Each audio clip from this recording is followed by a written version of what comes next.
Hi, I'm here today with David Sutcliffe, and nice to have you, David. I Nice to first came be a here. great. You sound a little skeptical, but we'll see how this goes. So that may be that may be a fair reaction. No, I am happy to be here. I'm a fan of yours. I've been following your work, and you always have interesting things to say on Twitter, and your willingness to engage and the dialogue. I have a lot of respect for that. So Well, that's very kind of you, and I really appreciate it. Well, I came across you through your interviews, as I think a lot of people have with Pearlie Davis and Andrew Tate. And even though I, have views that are significantly different from theirs, I thought it was like an interesting interview and interesting interviews, and I was quite interested in kind of your thinking behind some of them. But what I didn't quite realize earlier was that you were once an actor, mhm. and so you were a series regular in Gilmore Girls, Proof, and were like in movies like Happy Endings, and you're a fellow Canadian. So we were working in film until about 2018 or so, Yep. and then you opened a private practice in Texas, therapy practice in Yeah. Texas. So I'm curious as to what kind of led to that and your exodus from the film industry. Yeah. Well, I was always interested in therapy. I started going to therapy in my early 20s, just out of curiosity. And then, like a lot of actors, most actors are in therapy. It's kind of part of it. One of the reasons you go into acting is because you want to express yourself, you want to understand yourself, you want to understand your emotions. And so therapy feels like almost a requirement, not necessarily, but a requirement for a lot of actors, just in terms of trying to understand yourself emotionally. And so I was just fascinated by therapy and the different modalities. And right when I got into it, I explored a lot of different modalities. I started with, kind of classic psychotherapy. And then studied a lot of Jungian work, dream work, Gestalt therapy, which is really interesting. And then I got into this therapy called core energetics. It's a somatic psychotherapy in the Reichian tradition. Came out of Wilhelm Reich, who was sort of the godfather of mind body psychotherapy. And I just found it fascinating. It's physical. You do, it's emotive, it's expressive. You do different physical things to help you unlock repressed emotions. So you're not just talking about your feelings and the things that are going on. You're actually getting into the energy. And that was interesting to me, particularly as an actor, because I knew there were places inside me that I was kind of blocked. You have a scene and you know where you got to go, and you have a hard time getting there, accessing whatever it is, the pain, the grief, the rage. And so I knew I had some emotional blocks, and this work, core energetics, it just allowed me to be able to access those feelings. And when I did, I was very surprised about what was underneath them and the origin of them. And so it became a way that I really started to understand myself in a very, very deep way. And then as the you get older as an actor, and I had far more success than I ever thought I would when I started in theater in the University of Toronto. And I didn't ever anticipate that I was going to do it for the rest of my life, but I didn't know exactly what I was going to do. But this for core energetics, there's one teacher in particular who I was very drawn to, and she opened up an institute, and I went to it. A 4-year program, and that was kind of it. That's where all my energy was going, my intention, my passion, and acting is as great as it was. I was acting in television, and I had the opportunity to be on some great shows. Gilmore Girls was a fantastic show. I got to work with some amazing people, and you talked about Proof, and that was a great show. Matthew Modine and Jennifer Beals, amazing actors. And so I had the opportunity to work with some legendary people, and which I feel a lot of gratitude for. But I could just feel things going in a different direction. So it was like midlife, mid 40s. I just kind of took a turn, It was a little bit Well, that's quite scary. a midlife crisis Big is to time. go into Yeah. therapy. Yeah, exactly. It was scary because I didn't, I mean, I knew that I had some skills. I mean, people, reflected back to me that that I was impactful when I was, leading or facilitating. So I knew that I had a talent for it, and I knew I had a passion for it.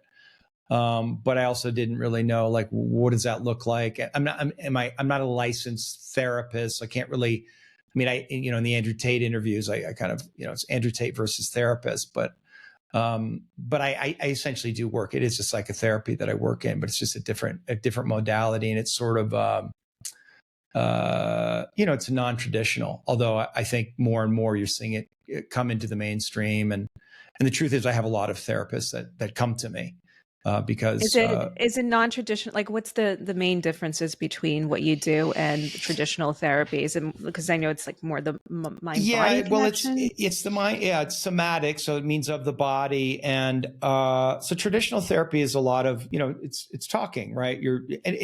When we do this, right, or the way I see it, and there's a lot of different approaches, and different approaches work well for different people and different problems. What I was interested in from the beginning was really understanding how I was impacted by my childhood and the patterns that it created unconsciously, and how I was making that manifest in my life, repeating patterns. I remember, I was 31 in a fight with my girlfriend, and, blaming her, you do this and you do that, the typical thing.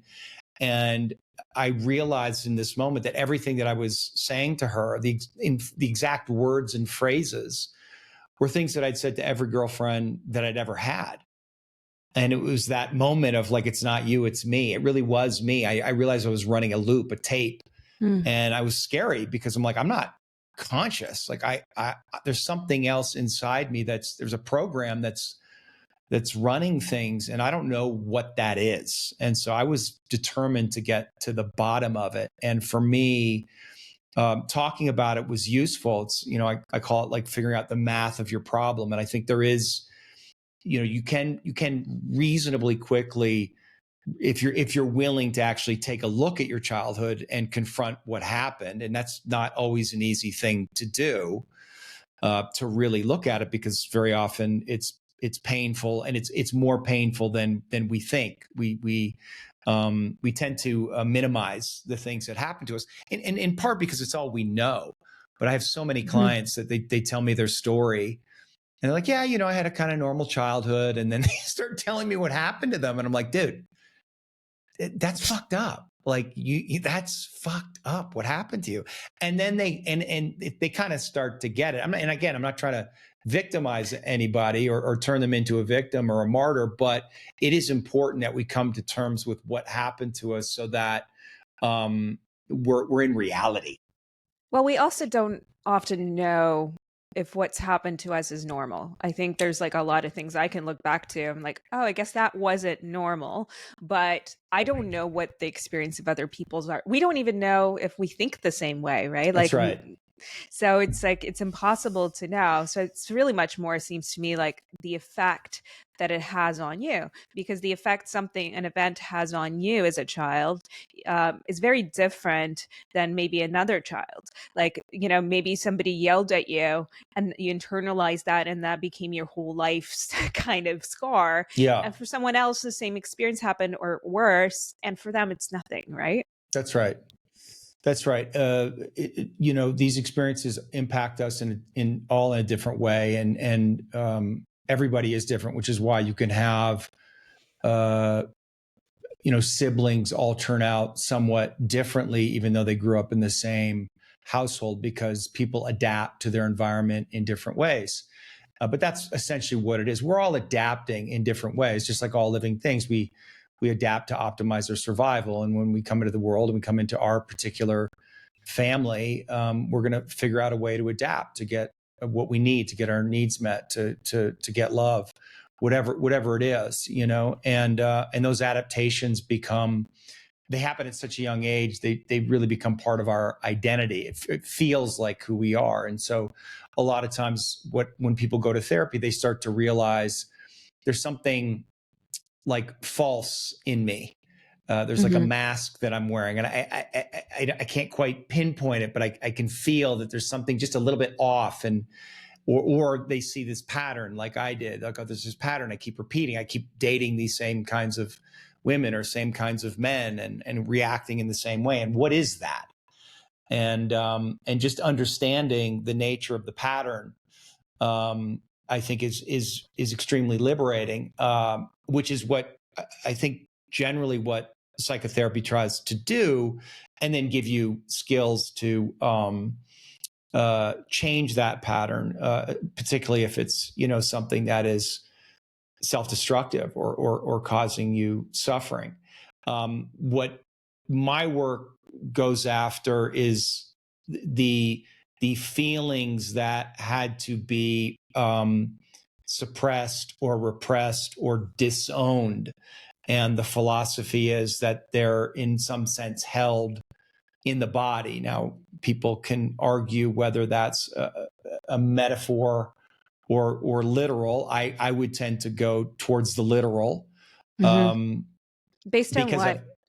Yeah, based on my experiences, based on like being in process groups for 10 years and moving my body in a particular kind of way, hitting, punching, kicking, and watching and then seeing what comes out of me, like a kind of intensity of rage or grief or sadness or pain that just completely shocked me, that I did not know was there. And there was no way that I could have accessed those emotions just through conversation. It's like something about moving the body allowed me to access them. And of course, if you think about it, if you were a child and it was shameful to express anger, let's say, and we all have anger and we all get upset, but if you got shamed or you got slapped, let's say, when you got angry,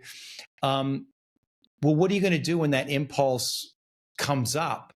Well, it's not safe to express it. You don't want to get shamed or hit again. So you have to kind of control it. And the way you control a natural, spontaneous impulse in your body is to contain it in the body, right? And so that becomes a chronic holding pattern. And so those and all these different patterns, like if I look at somebody's body, I can pretty much tell, like, not like exactly, but generally, like what their childhood was like, or what their trauma was like. And it sounds like, I don't know, woo woo or magical, woo-woo, but it's actually not. Like once you see it, you can't unsee it. And Wilhelm Reich's, he wrote this book called Characterology, and about the 5 character patterns, and he outlines these kind of 5 different structures, and I find them to be really. There's no perfect model. All models are imperfect, or all models are wrong, as they say, and certainly it's true of that model. But it's a very, very powerful model, and I find it to be like incredibly accurate. And a lot of it is not just the psychological functioning, because he certainly talks a lot about that, but it's like physically what happens in your body. And so you can look at somebody's body kind of energetically, and how they hold their body, like, are they up like this? Are they kind of contracted here? Are they now I'm like being very defeated? self-conscious, and I'm like, oh, he's evaluating my body. He knows all my childhood traumas. Gosh darn it. Well, here's the thing. I don't. It's like there has to be an agreement. Like I can't really do it. Like we have to agree. You have to consent. And so you have to kind of open yourself up. I want to know. I want you to know me, right? Like I want to be seen. Yeah, you want to be seen, because otherwise it's kind of a violation, and ethically it doesn't, to me, feel right. Certainly there's people, public figures, Trump or Gavin Newsom or whoever. I'll be like, I think they're this character type, and this is what's going on for them, and this is what I suspect happened in their childhood. But I actually refrain from commenting about it publicly, because it just feels, I don't know, that doesn't feel right to me. Well, I always felt like even like because as you know, acting classes can turn into therapy sessions quite quickly, quite frequently, and I think sometimes teachers take.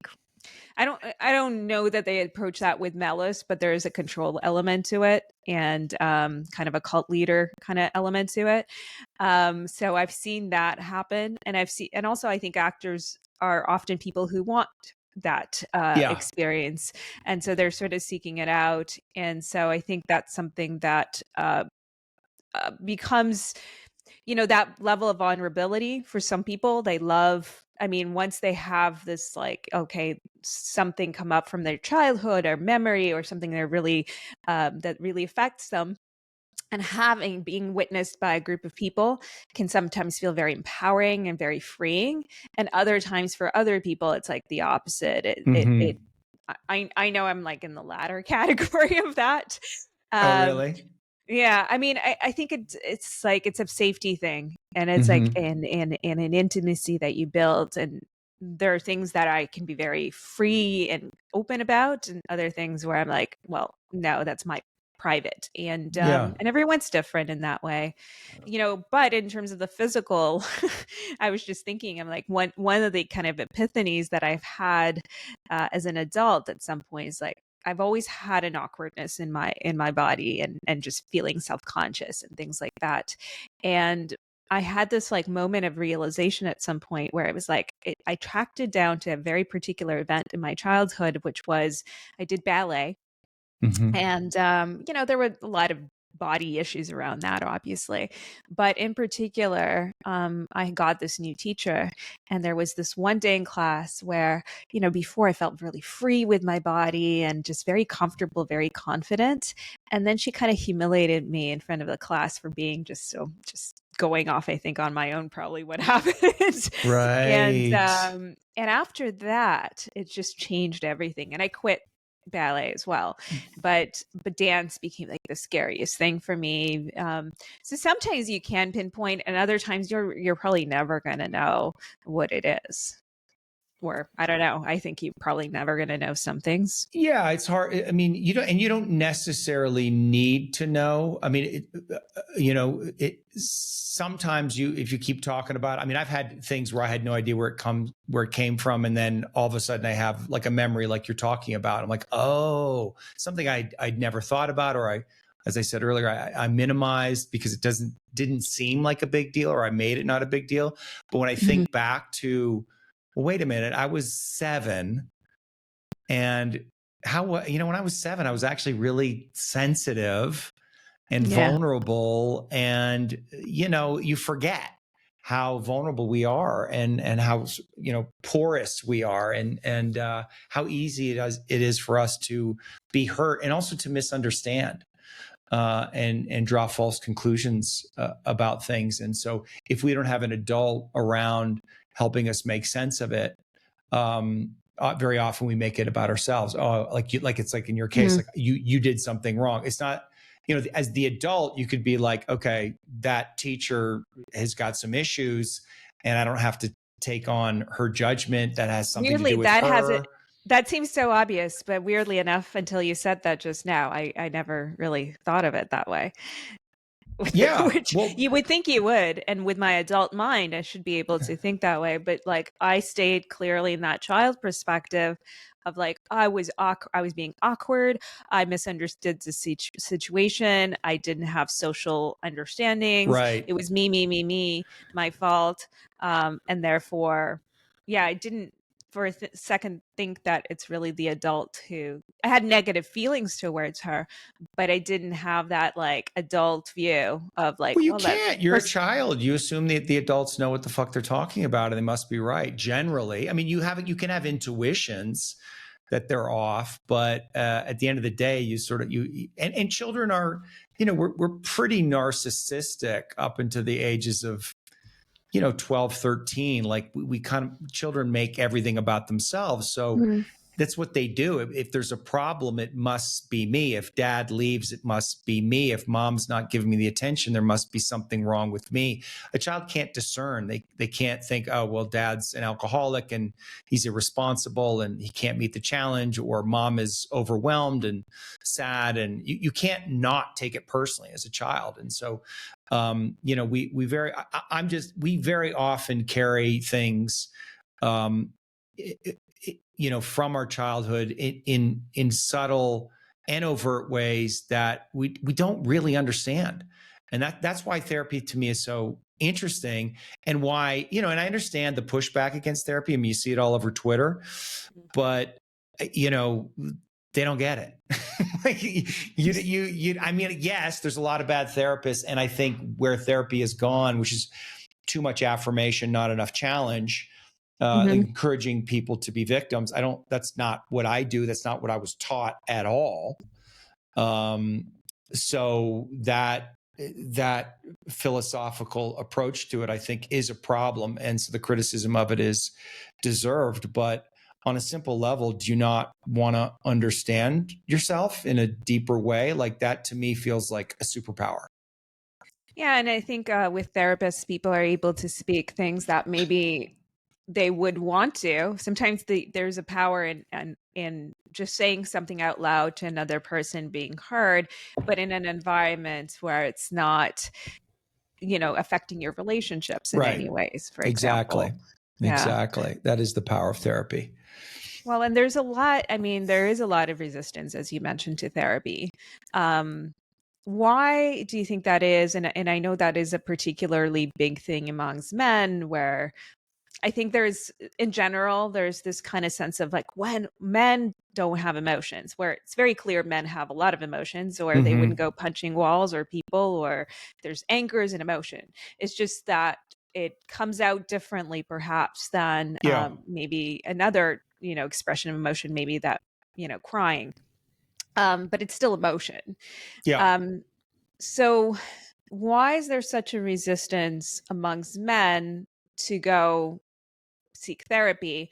And also, I think there is a level of judgment that people might be like, it's like, oh, if you go to therapy, you're this like weak person. I mean, I'm not saying that I think that, but it's something that it does come up sometimes in culture, in this quiet judgment. Yeah, it's funny. I never had that. I don't know, for whatever reason, I always felt therapy was noble.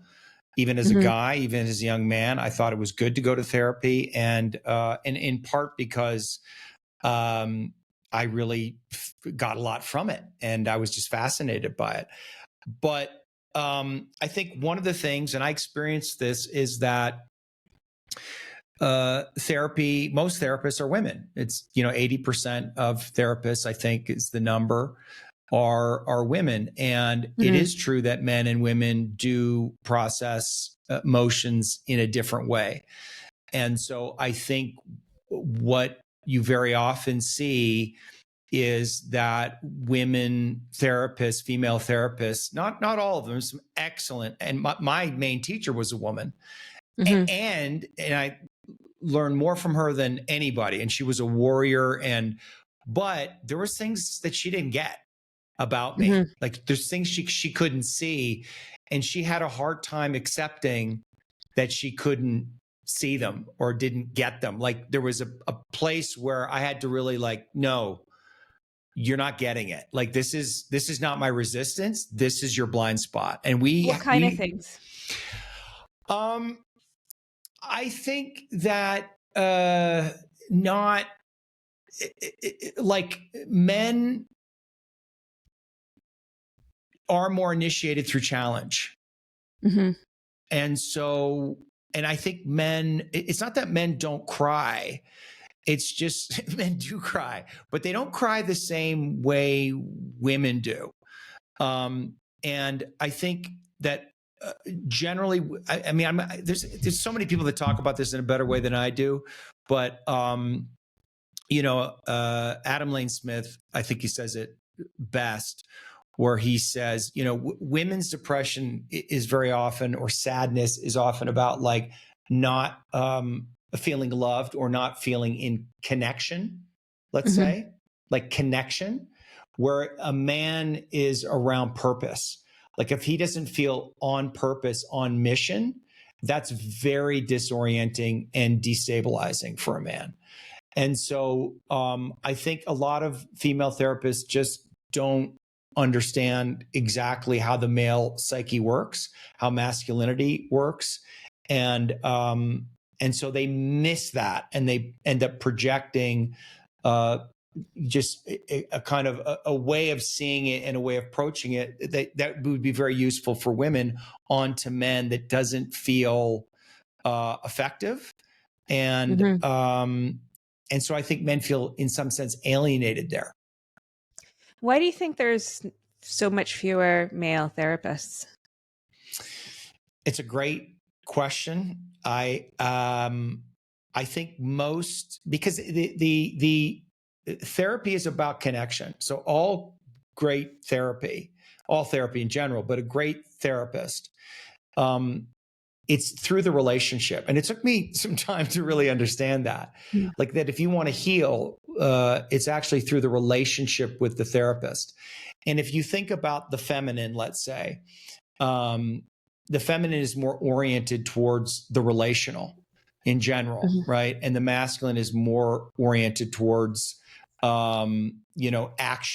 And it's certainly not that women can't be masculine or have masculine aspects, or men can't have feminine aspects.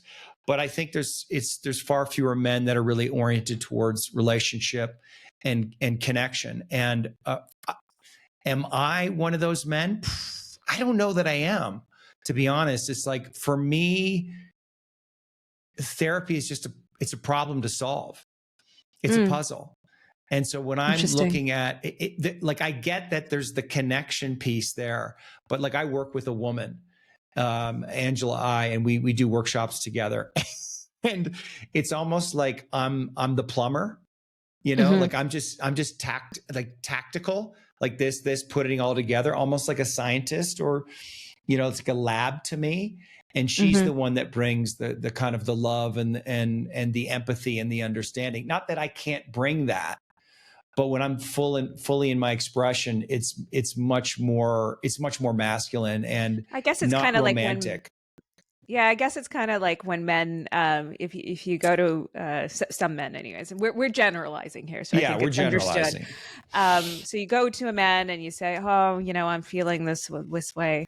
Like, immediately, it's going to be like, "Well, have you tried this?" Right? Like, there's the way that they show caring, I think, is like, "Let me help you solve this."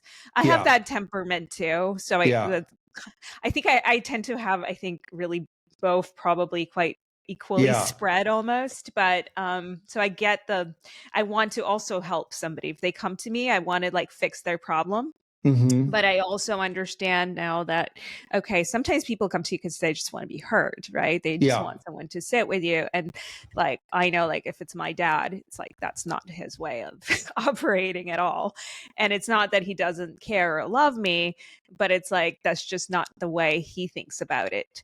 So his way would be like, let me fix your plumbing, or, right, exactly. in my house. And that kind of thing, which sometimes because we measure other people based on our own kind of standards, how we miss that they're actually trying to help.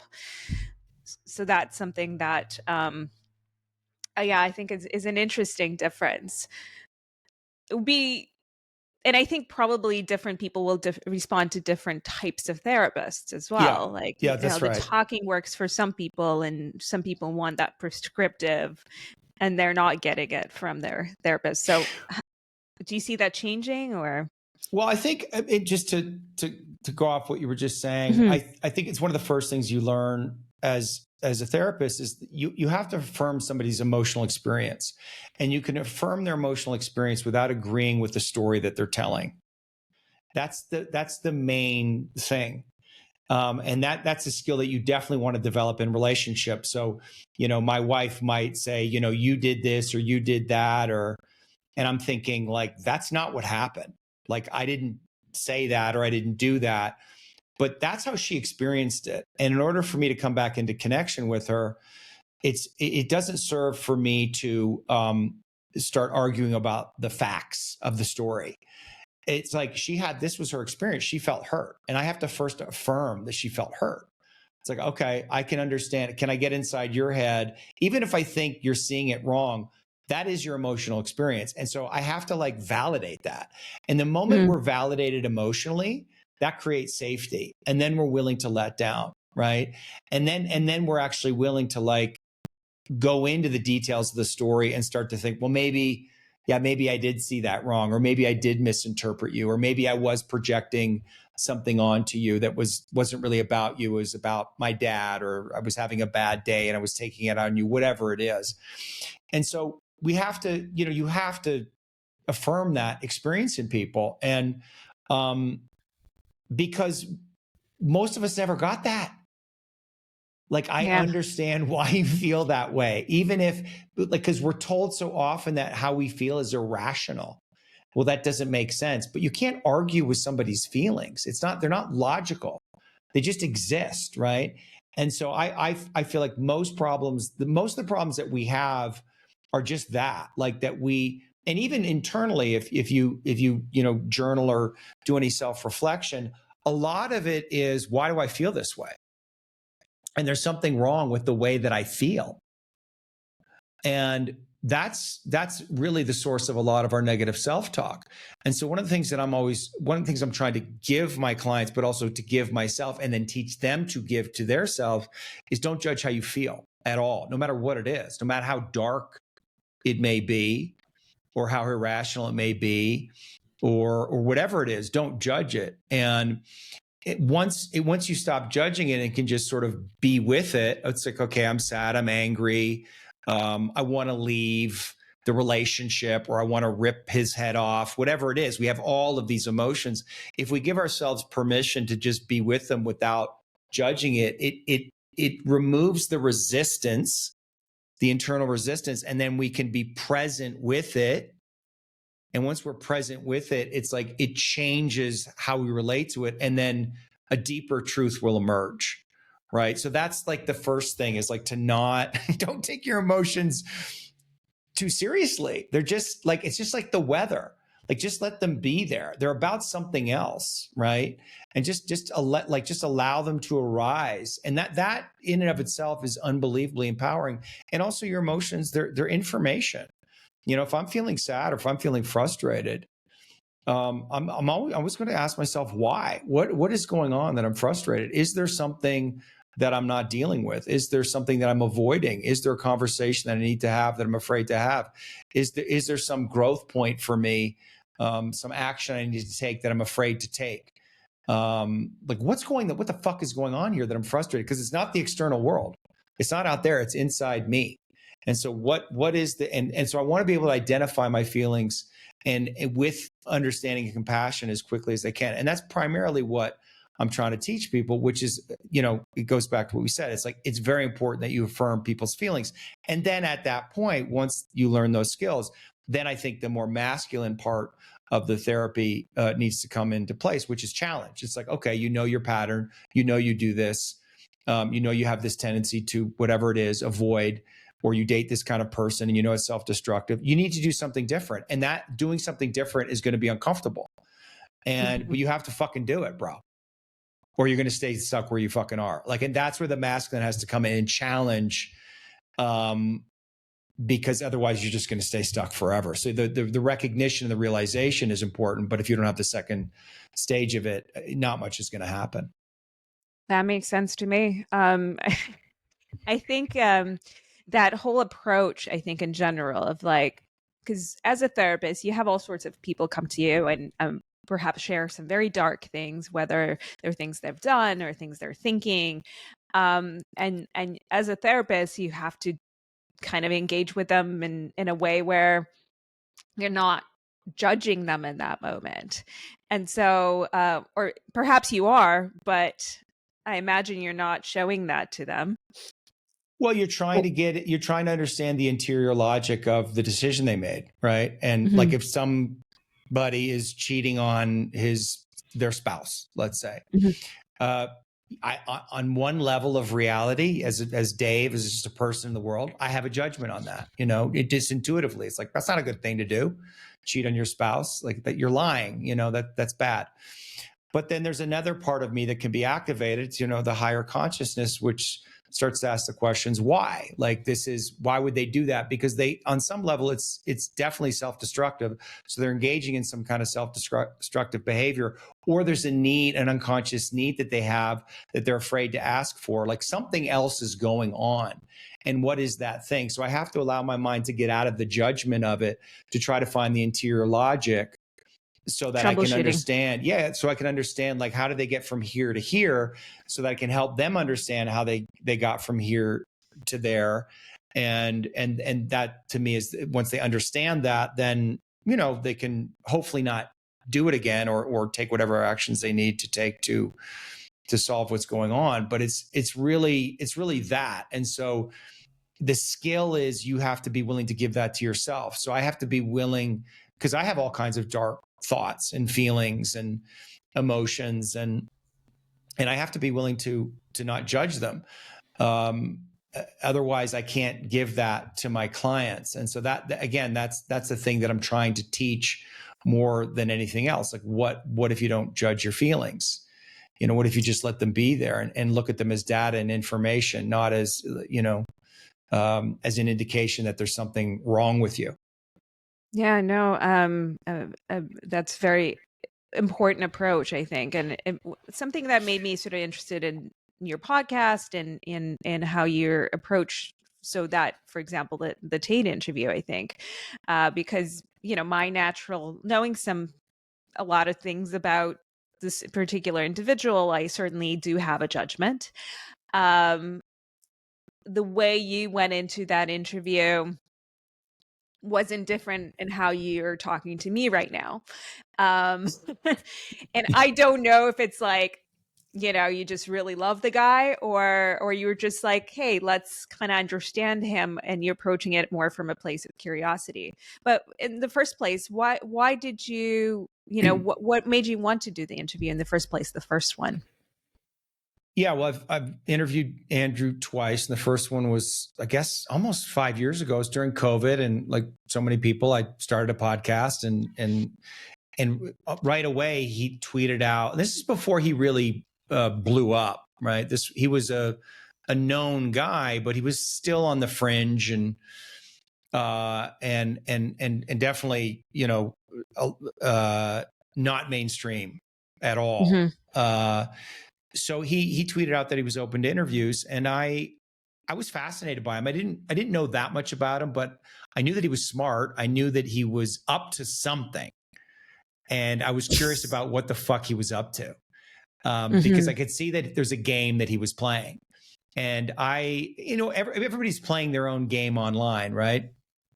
And he was doing something that I found to be really interesting, and I would watch enough of him to see that he would say some very, very interesting things, and they would just come out of him. So there was a wisdom there that I was curious about. And I grew up a jock, so that kind of energy doesn't scare me.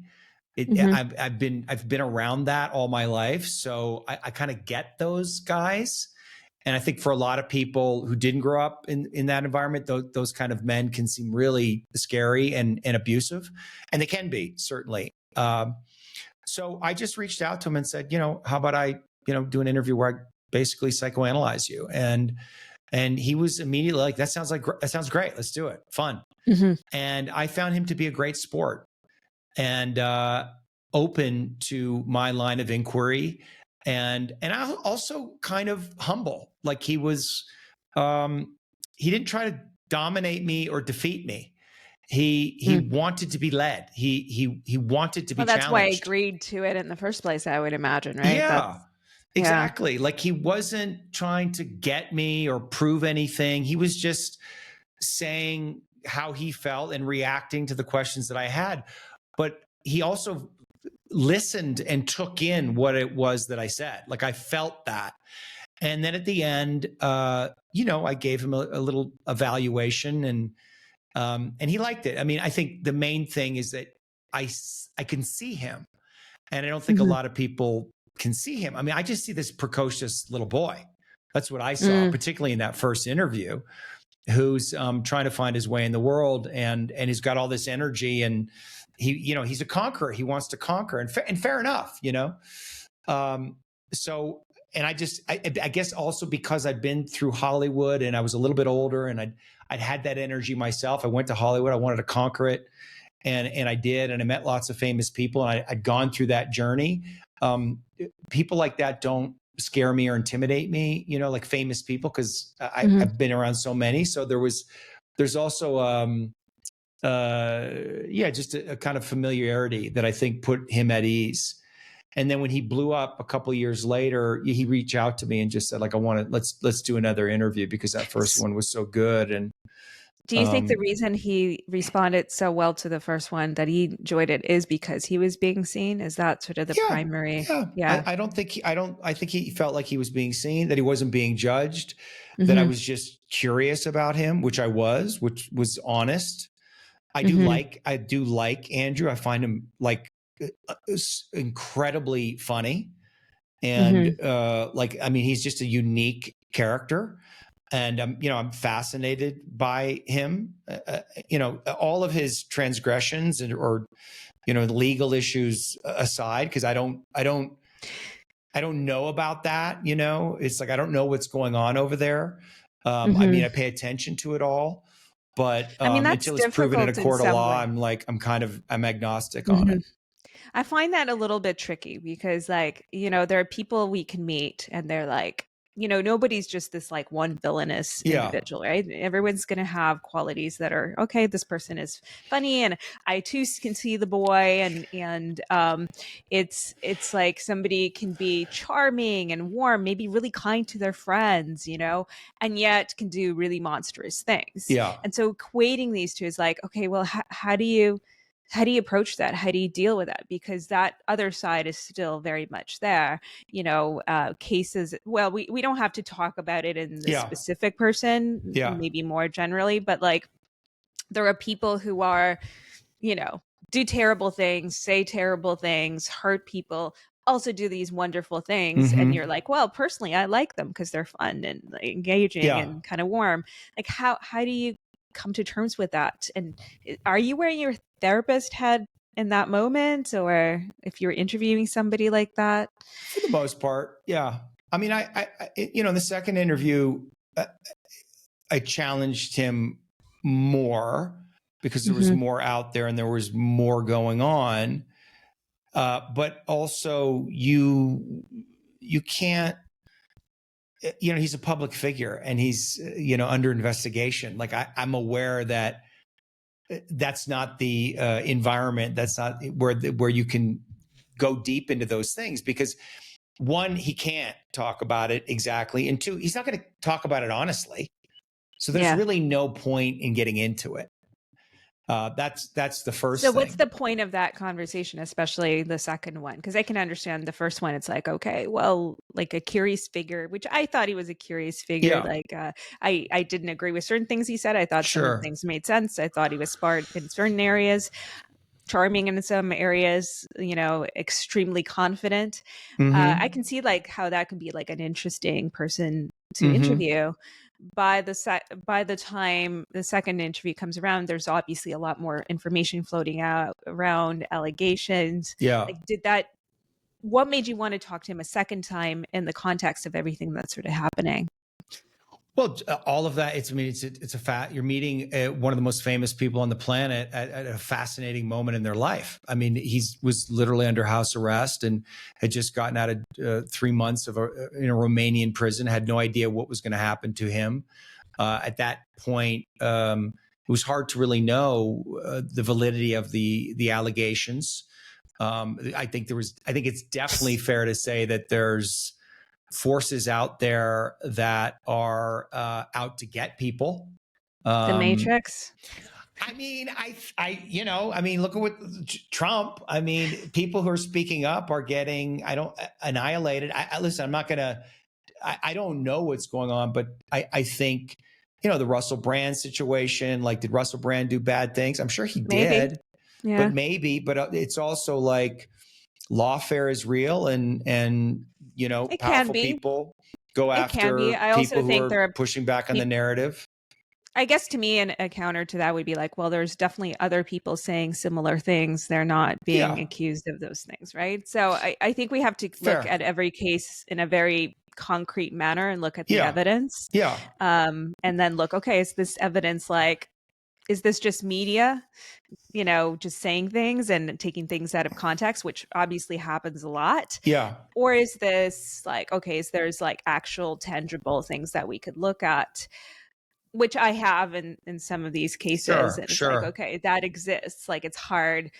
I don't want to also say something about an ongoing case because I do think like, ultimately that has to play out. But there are certain things that are like factually there sure. that have to change how I look at it. Of There's no course. way for me not to be affected by Yeah, that. yeah. Yeah. I think, at the time of that interview, there's a lot more information that's out now. I mean, that interview was two years ago. I just wanted to, I mean, he reached out to me. He wanted to talk to me. It was a great opportunity for me. And I just think here's the thing about that interview. Mhm. Andrew understands media. I understand media.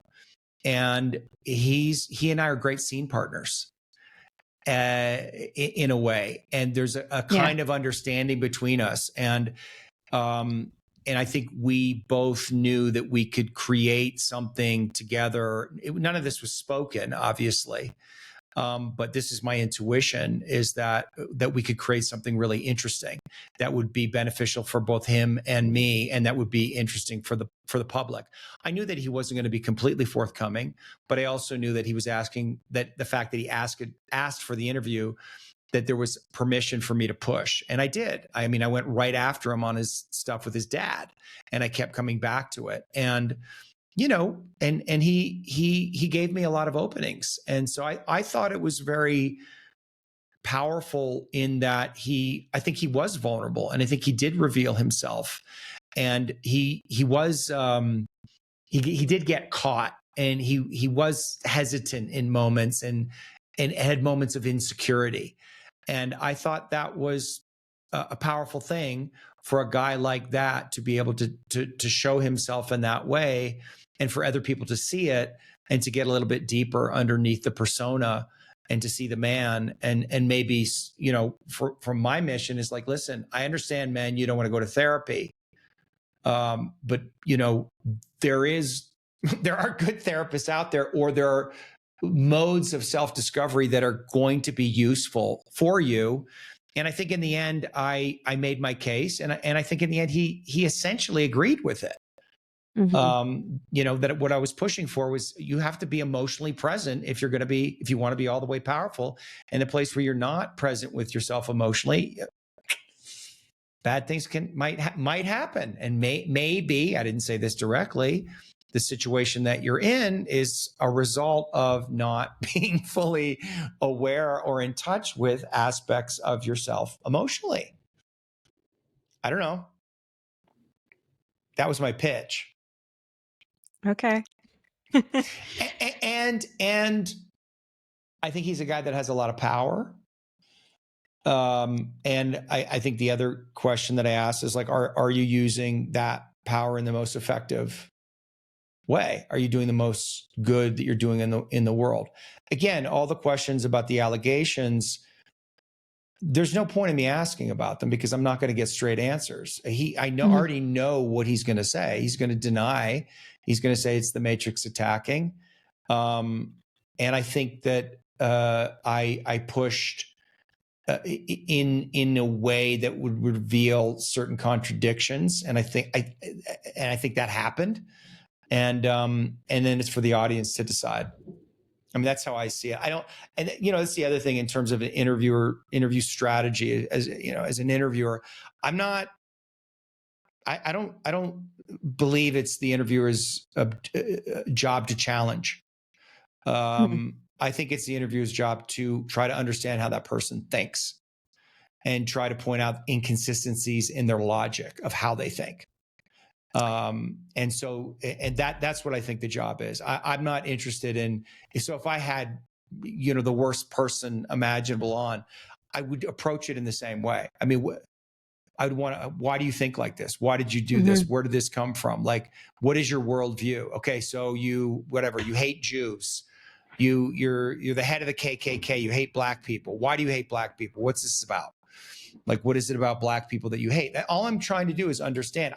For me, I just think that's a much more interesting way to interview people. But again, everybody's got their own style, but this is mine.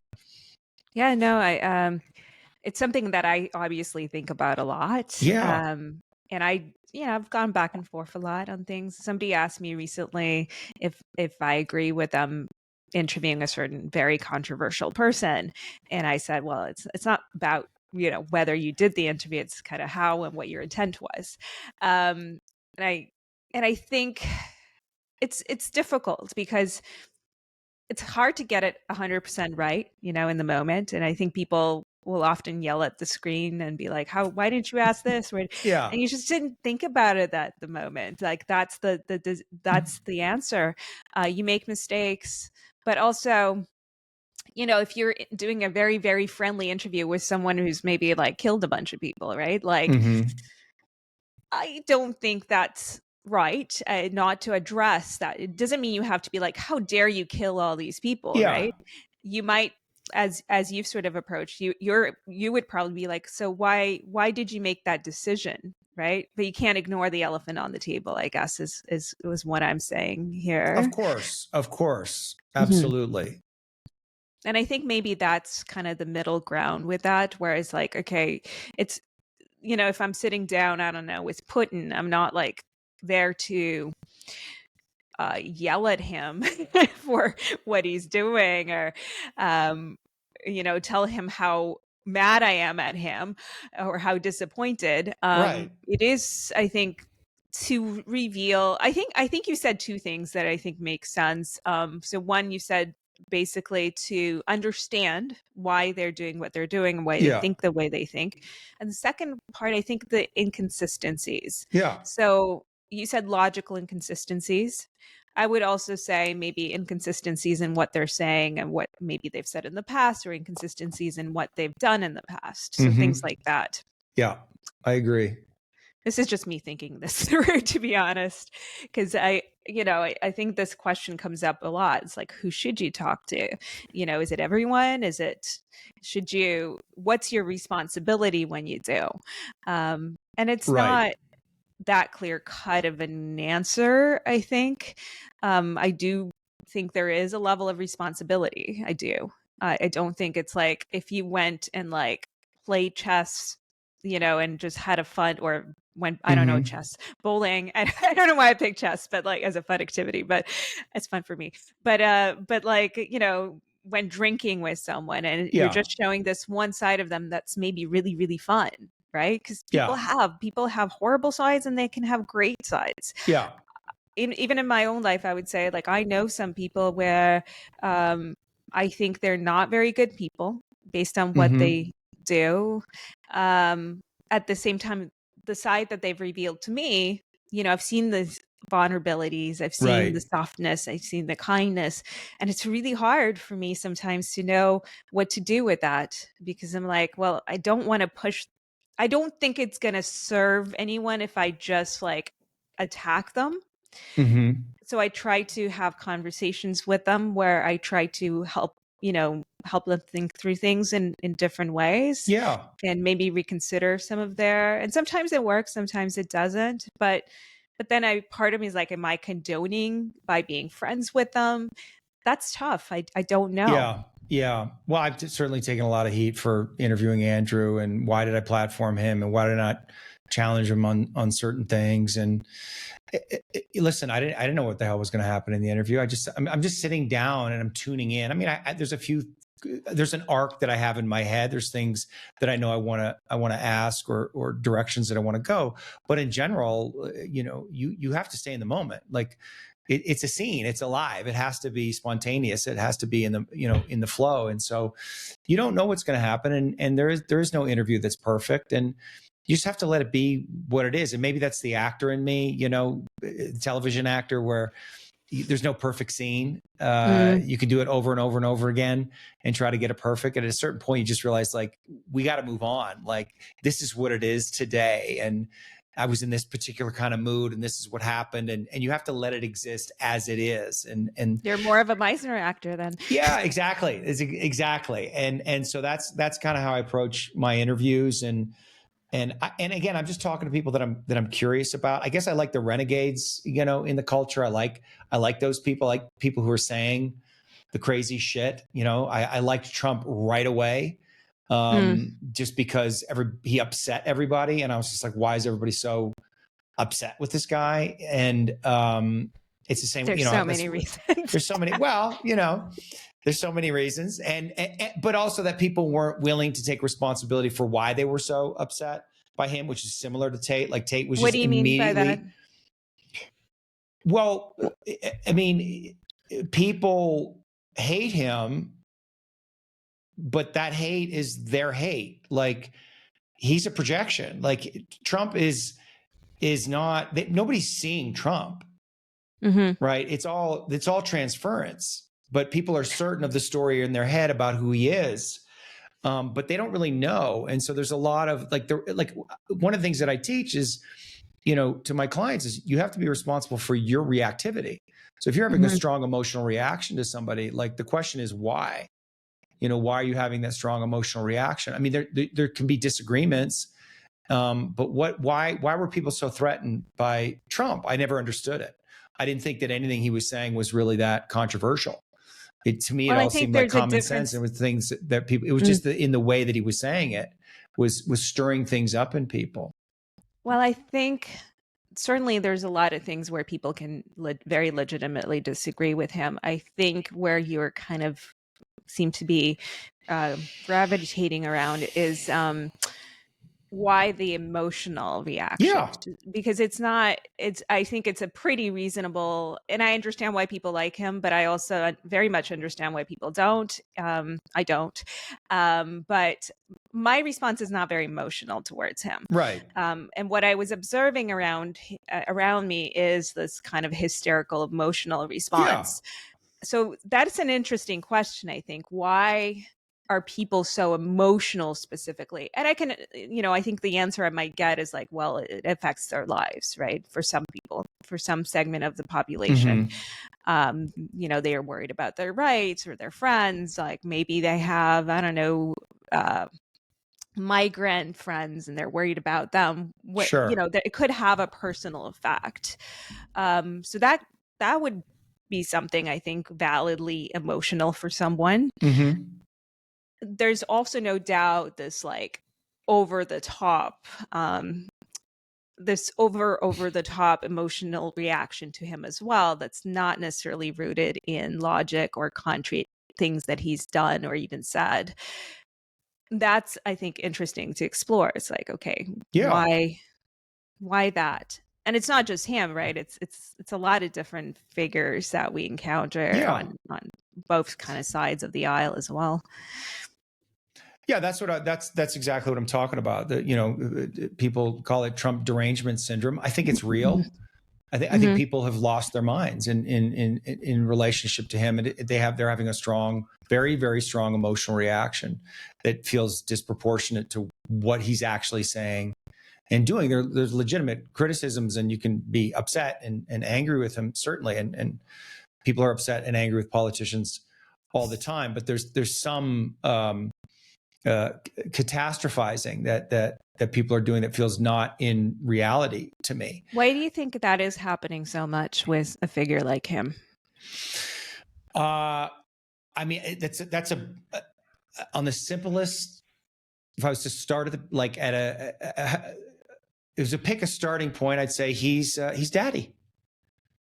It's all daddy issues. It's all about unconscious issues with the father, with issues with a tyrannical father, an absent father. They're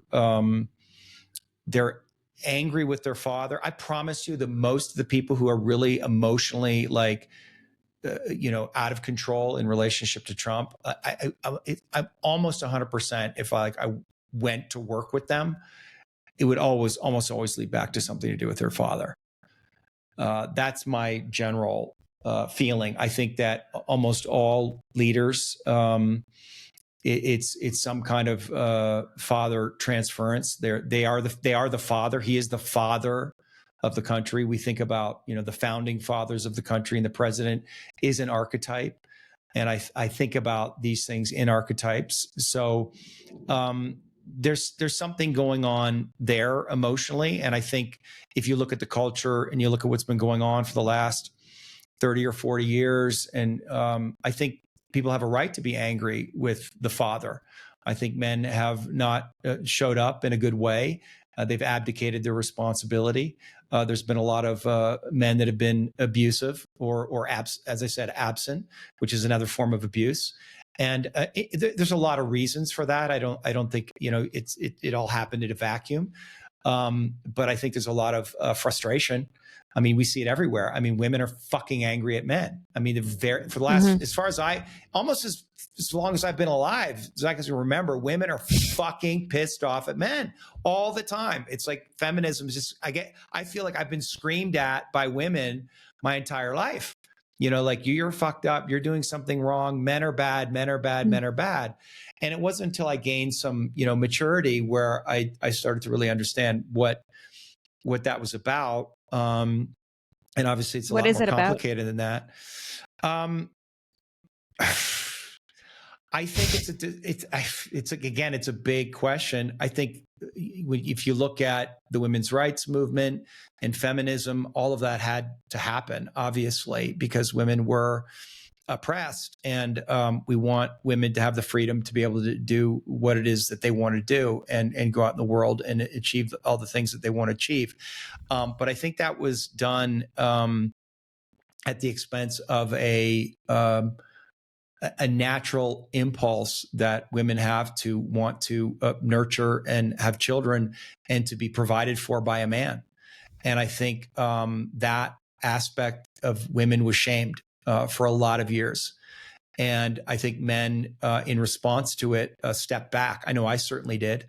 I was like, okay, like men and women are the same. So I'm not going to hold the door open for you. We're going to go 50-50 on dates. I'm being told that when I went to the University of Toronto, like treat women just like you treat men. It's like, okay. And what I found is that that doesn't work. Women don't like that. They don't want that. Despite the fact that they may say that is just not what the masculine feminine dynamic is. And so I think women, both men and women, are in a bind right now where men aren't exactly sure how to show up because they've been conditioned to kind of step back. And women, I think, have a lot of distortion or confusion about, well, like, I want to be able to do what I want to do. I want to be free, but also, and I hear this in my practice all the time, it's like, I kind of want to be provided for by a man, but I don't want to submit, but actually I kind of do want to submit. So, but how do I submit, but still be in my power? And it's very confusing, right? And it's confusing. Yeah. Yeah. And so I think we're all in it together. And I think when you see a guy like Trump roll in, who's just John Wayne 2.0, who does not apologize about his masculinity and is like, this is the way it is. This is how things go. This is what we're going to do. We have to have a country. We have to have borders. Blah, blah, blah, blah, blah, blah, blah, blah, blah. It provokes all of that, that shame and confusion and anger and frustration. And he's just like the perfect, and he's America's shadow right there for everybody to see. I mean, America doesn't want it. They especially liberals, like, no, I want to, the idealized self-image is Obama, multiracial, went to Harvard, well-spoken, intellectual, well-spoken, fair-minded, deliberate, kind. Like, that's how I want to see myself. But I would make the argument that Trump is more a true representation of what America actually is and how they've behaved. I think that shadow part, that seems to resonate with me a little bit, like in the sense that um, we have had a culture where you have to be sort of appropriate and kind and politically correct. And there is clearly, obviously, a resentment and a rebellion against that. And I think within every individual, whether they're liberals or are conservatives, there is that tension of like, I just want to say this. And I don't Yeah. mean anything necessarily that bad by it, right? Like, Yeah. I just want to say, but I can't, right? Yeah. I need to be a good person.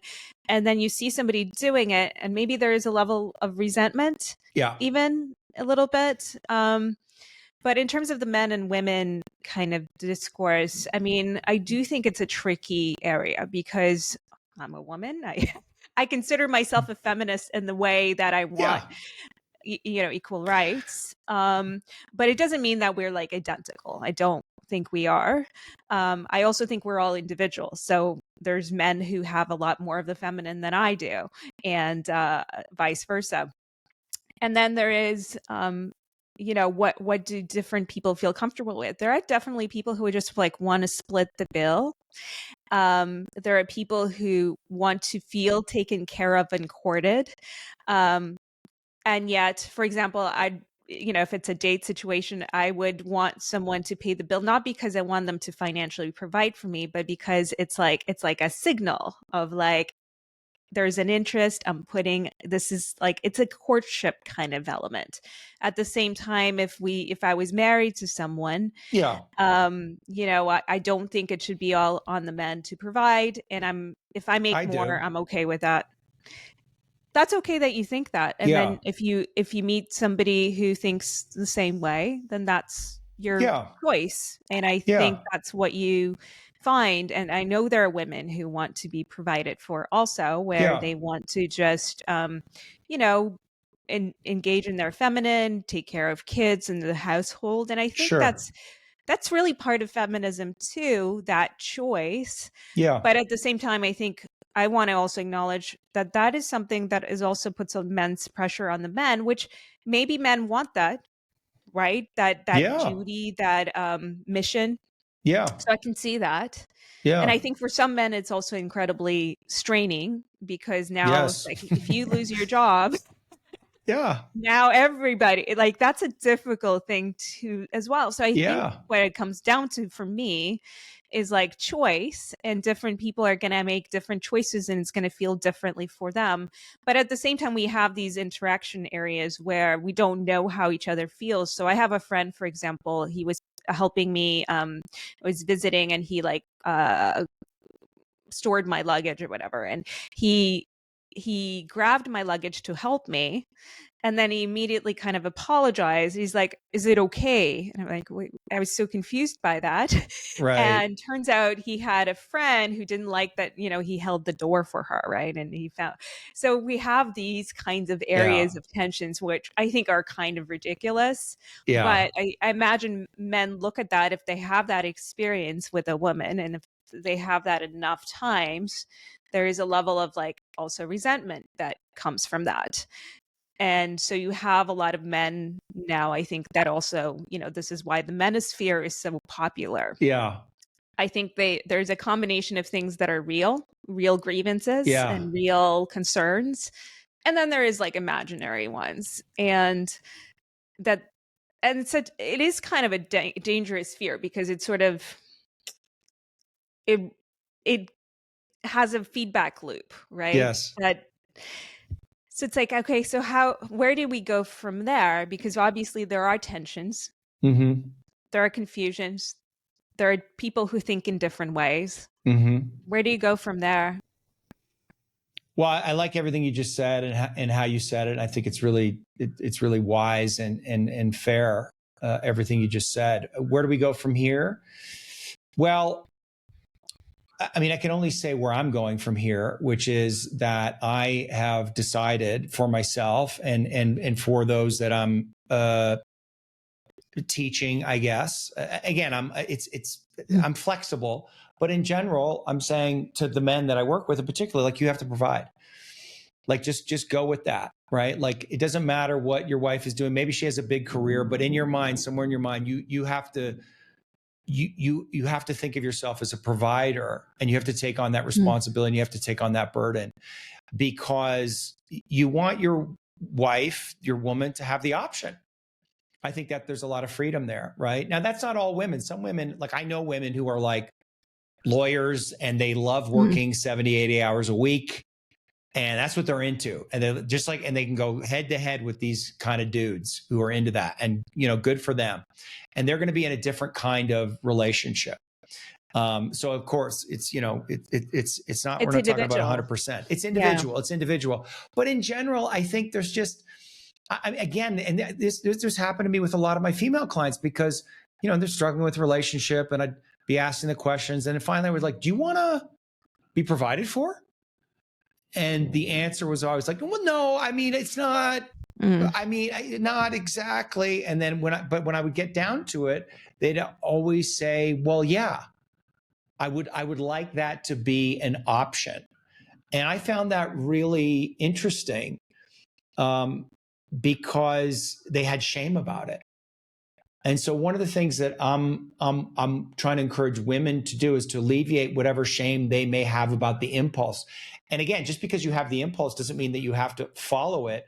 But there's also something like, there's aliveness in the polarity of the masculine and feminine, of like, of the man providing and the woman being provided for.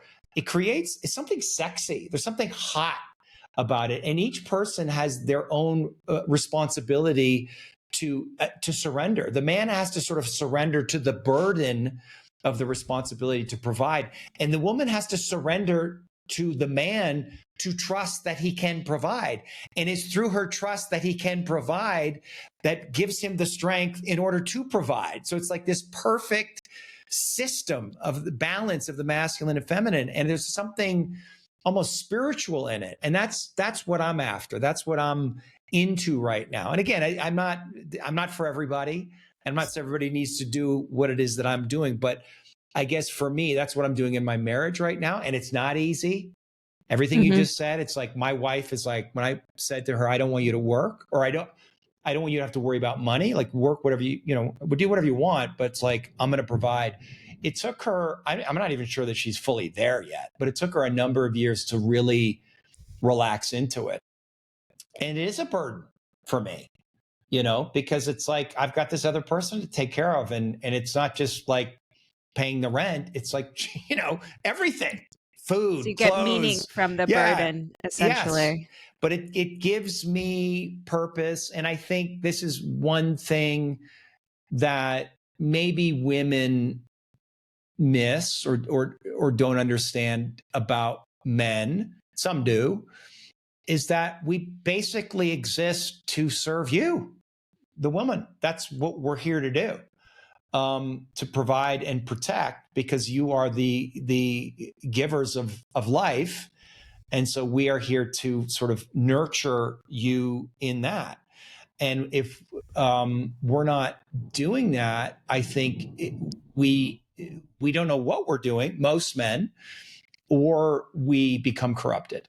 And I think you see a lot of that right now, that men are corrupted. But if you're not serving life as a man, serving in some sense the feminine, I don't think you're doing it right.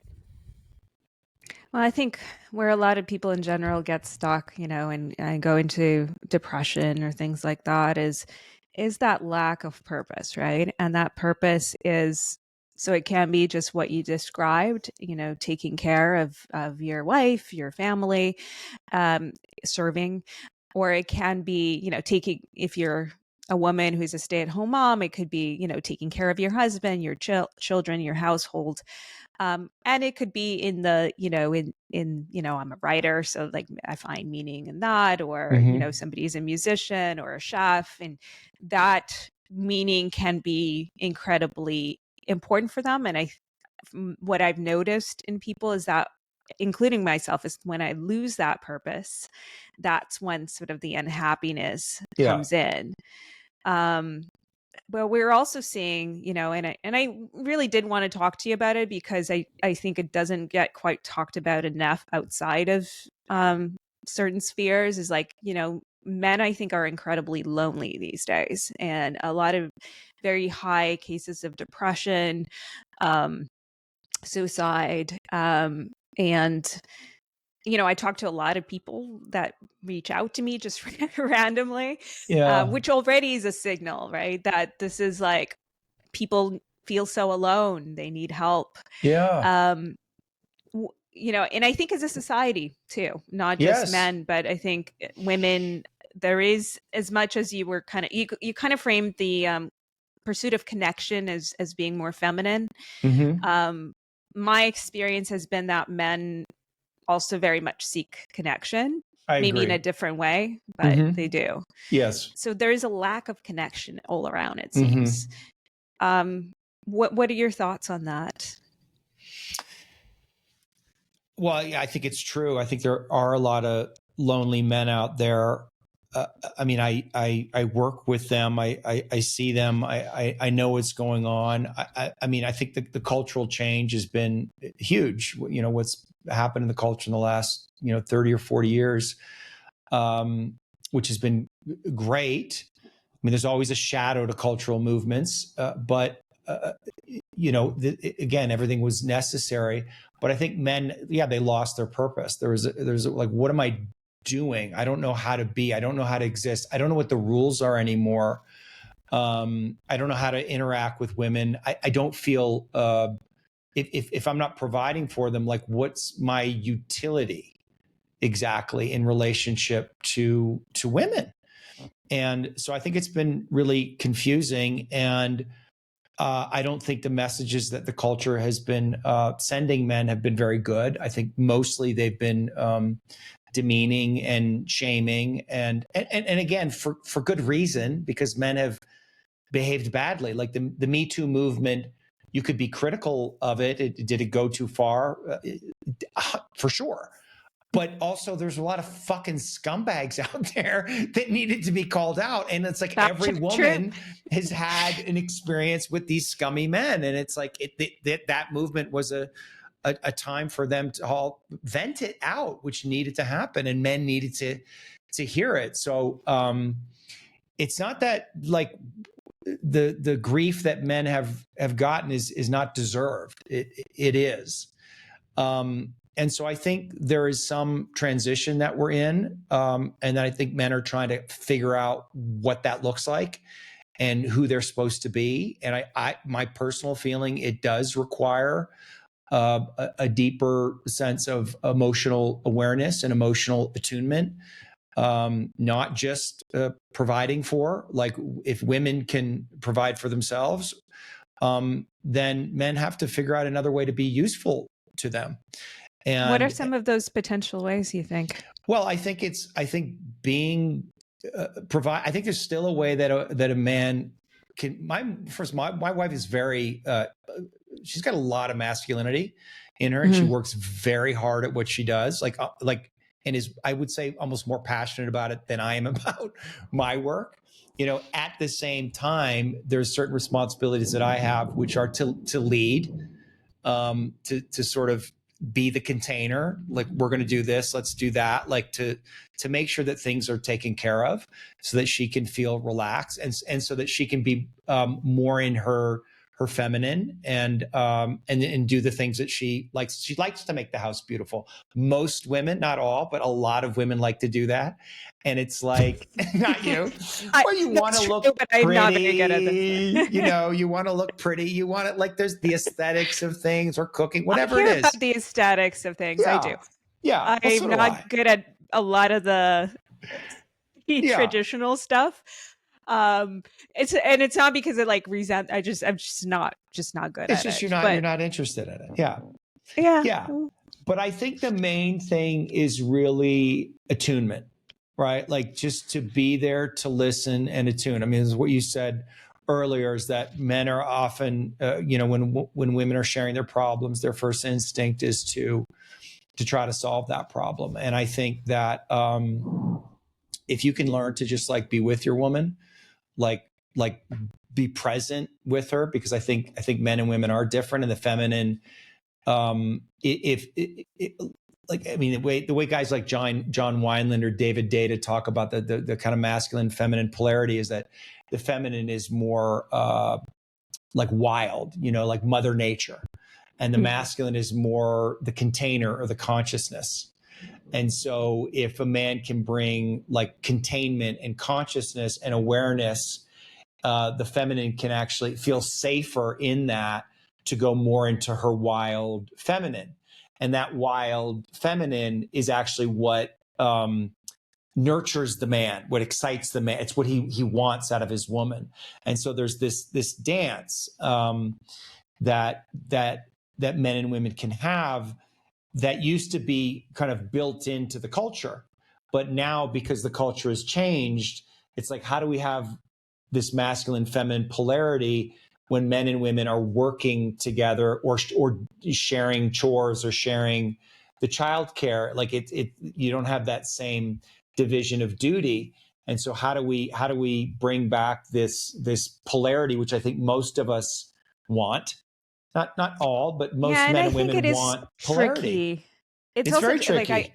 I know, and I know that like with men, I've talked to some men where it's like, how would you feel if a woman earned more than you, right? And while some men I do think are genuinely comfortable with it, and some are maybe lying, but but a lot of men are not, right? Like deep Yeah. down, it's something that they find difficult. And I can't just say, well, that you're just a misogynist or you're sexist. I don't think that's going to get this anywhere. They feel how they feel, and it's Yeah. part of wherever they get that from. I don't think that's something that's so easy to change or maybe impossible to change. So, okay, so how do we work with that? Because what they're really upset about is, I think it is that provider aspect, right? That Mm-hmm. one, like they feel perhaps that if they're making less, they're not the ones taking care. That's right. And so, okay, so let's find new ways to take care Mm-hmm. of someone that's not Mm-hmm. necessarily financial, because that's not going to change. And we're seeing with like less men are going to universities. Men still get certain jobs that I think are higher income, like trades do quite well, Mm-hmm. versus like an arts degree or something. Mm-hmm. And I mean, I have an arts degree, I did okay, but like, I know it's not the pathway to money. Yeah. And it's like, okay, we can acknowledge that. Let's find, society has changed, but let's find new ways, basically, right? Because Yeah, I think that's what we're relationship. doing. I think that's what we're doing. We're finding new ways.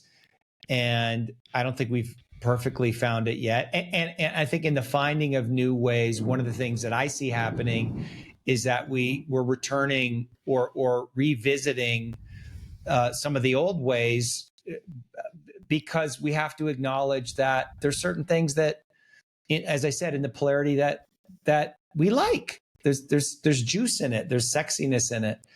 And it's There not just is. men that feel uncomfortable with. I mean, this is where it gets complicated, right? Because yes, as a man, I would feel uncomfortable. I mean, it depends on the dynamic, depend on the situation, but like immediately when you say that, yeah, there's a part of me. It's like, I wouldn't feel comfortable with that. I mean, I was in that situation because I dated a lot of successful actresses when I was in Hollywood and who made more money than me. And it was a little uncomfortable. But also women, if you look at the data, apparently don't actually want to be dating men that make less money than them. So that's also an interesting data point. So what do we do about that? And you see that women are having this problem where they're in their 30s, they're making good money, their careers are great, and they want a man, but Well, they that don't want to limits date. Yeah, it limits, right? Like their dating pool. exactly, it limits the dating pool. So a lot of them are left like, who am I supposed to? I don't want to date the plumber who's making $80,000 a year. I don't want that, even if he's a great guy. So I don't know what we're going to do A lot about of it. people are not dating. I mean, I I was know. quite astounded by. I did an informal poll on Twitter a couple of years ago, but Elon, I think, retweeted that one, so I got a lot of entries. So I would say it's a good sample. And the number of people who haven't dated at all, not a single date in over 2 years, I forget the number now, but it was like a very, very high number. I had no idea it was quite at that level. So a lot of people, and I've talked to a lot of people too, where it's like they haven't dated a single person in years, men and women, obviously. Yeah. And it's like, They're I not mean, having part of it, sex either. that's not fun. I know. What's going on? Well, a certain country, I mean, it's technology. I think it's our society. It is the relationship status quo as well, but it's not the Yeah. only thing. I It's not think the it's only thing. no, Yeah. it's a lot of things. I think Well, it's it's dating apps porn, and it's dating maybe apps, it's yeah, technology, all of it. And also, I mean, I just saw that interview with the woman, you know, they're the, most babies they're saying are going to be IVF, or they're going to be able to grow them outside of a woman's womb. Like they're working on that technology, and what does they're all of working that on that. mean? Yeah. I don't think it's gonna be the dominant thing. I think it's gonna be there more to help certain people, but we're gonna see more of We're going to that see for more sure. of that. So yeah, it's, and you know, I don't know. Are we getting to a post gender culture? I mean, I think there's a Hmm. certain set of people that would say that that's what's happening. I don't think that's happening. I mean, I know Camille Pagula says that, and others have said that when you get when a culture becomes lacks polarity, when it becomes androgynous, that's a sign that it's about to fail, which makes sense to me on some level, because there's something in the polarity that creates the charge, the energy, the friction. So I think this is, whatever this is, I don't think it's good. I don't think it's good that men and women aren't dating and getting married and having children. I think it's I don't know. Again, we could talk about why, but I don't think it's a good thing. No. Well, what is it do you think that we as human beings can do differently to improve the situation in our relationships? Well, I think probably because we're out of survival mode, basically as a species. I mean, certainly not every person on the planet, but it's a lot different than it was, 200 years ago, even 100 years ago. And so that's like a new phenomenon, because, for hundreds of thousands of years, humans have just been surviving and trying to get by. And now suddenly we have a lot more resources and we have time to consider things and to examine ourselves and to, philosophize. Even the common man can now philosophize or write or consider and read. That was not something that, people were doing very often in the past. So something is changed. And in terms of relationships, I think what's happening is that because we're out of survival mode, that our emotional needs are becoming more important. And I think that's a really difficult thing to navigate in relationship, when we're not just trying to like get by and raise the kids, and we want to connect and grow together. There's almost something psycho spiritual that I think happens in relationships. It is the biggest challenge that most of us have in our lives, is our relationships. And so I think developing relationship skills is the primary thing. That's what I'm teaching. That's what I'm working on myself, because I got married. I put off marriage, a long time, and I'm married now, and it's fucking hard. I mean, I love my wife and she loves me, but it's hard. And all of our shit comes up. And as much work that I've done on myself, it's in relationship that the rubber meets the road. And so I think for both men and women, it's important that they start to look at how they operate in relationship, look at their unconscious projections, look at their trauma, look at their needs, look at all the things that they're doing. And obviously I have a bias because that's what I'm doing. But Fair. I also think that skill set, like learning to be in relationship, learning how to better be in relationship, learning to understand other people, and understand yourself in relationship is like a very, very powerful skill that is transferable, not just in your romantic relationship, but in all the different relationships that you're in your life. So that's what I'm teaching. And I think it's a, it's a really powerful skill, and it's fun and it's interesting. And yeah, you're not going to Mars, but you're going inside you, and that's a fucking journey into the unknown, a scary journey into the unknown, into all your feelings and distortions and fears and all the unconscious material and all your childhood wounding. Like, that's a whole fucking world in there, man. Of It's research. a lifetime. It's a lifetime. Yeah. We're all a sample of one that we can like research basically in a lab. It's I think you're right. I mean, it's clearly very important for us to learn these skills, and I think in particular, perhaps a great source of our unhappiness is like, if you're working labor like all day long, you're not having a lot of time to think and reflect and be a philosopher. And now we have a lot of time to be philosophizing and thinking and reflecting, and kind of maybe a level of narcissism that sneaks in through that as well. So that seems to me like something that is something we're learning how to deal with as well, ultimately, right? The narcissism. Is that what you mean? The narcissism, the self-reflection, like the level, because the more we think, I don't know, for maybe that's just me, but the more I think, the more unhappy I tend to be, right? It's just too much. Yeah. I understand. Well, self-reflection can easily turn into self-obsession and unhealthy, right? And I definitely, I had to check myself. There was a moment in time when I realized like it was too much. Everything that was happening, I was just examining myself, and I don't think constant rumination is a healthy thing. I think ultimately, you have to take action in the world. That's where your fulfillment is going to come from purpose and from serving something. Serving your fellow human, serving your own gift, serving God, whatever that is for you. That you have to be out in the world, but we're something is happening with consciousness. There's a reason that every ayahuasca, for instance, has gone mainstream, and psilocybin and all the psychedelics, and we're having these conversations about therapy, and something is going on where it feels like this is the task.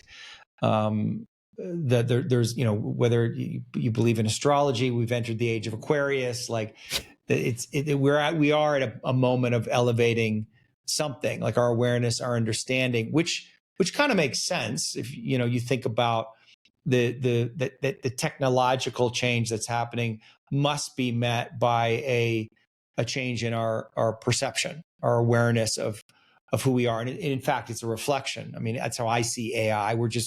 We're building something that is like us. And the more we build it and, understand it, the more we're actually seeing ourselves. And it's like the Ronin parable. Like ultimately, we're just going to end up right back where we started.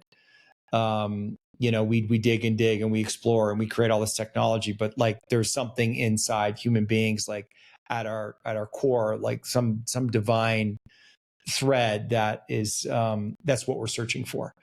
And so there's a big return to religion happening right now. Again, there's a lot of reasons for that, but something is happening for sure that is psycho-spiritual that I think is beautiful and encouraging, and I guess in some way I'm a part of it. Like I was pulled out of acting because I often ask myself that, like, why am I doing this? And I don't know. I mean, there was something that pulled me. There was some interest, some passion that just was there. And I often wonder if it was, bigger than me, that there's sort of forces in the collective consciousness that are that are bigger than me, that are like pulling me to do this at this moment in time, and to play my little part in whatever awakening is happening. Well, it was been really great having this conversation with you. I really appreciate you coming on. And where can people find you? Where should they look for? Yeah, davidsutcliffe.com is probably the best place to go. All my stuff is there. You can see my links to my interviews and all my social media and everything else. davidsutcliffe.com. That's the hub. And yeah, thanks for having me, Catherine. Really appreciate the conversation. Likewise, thank you so much.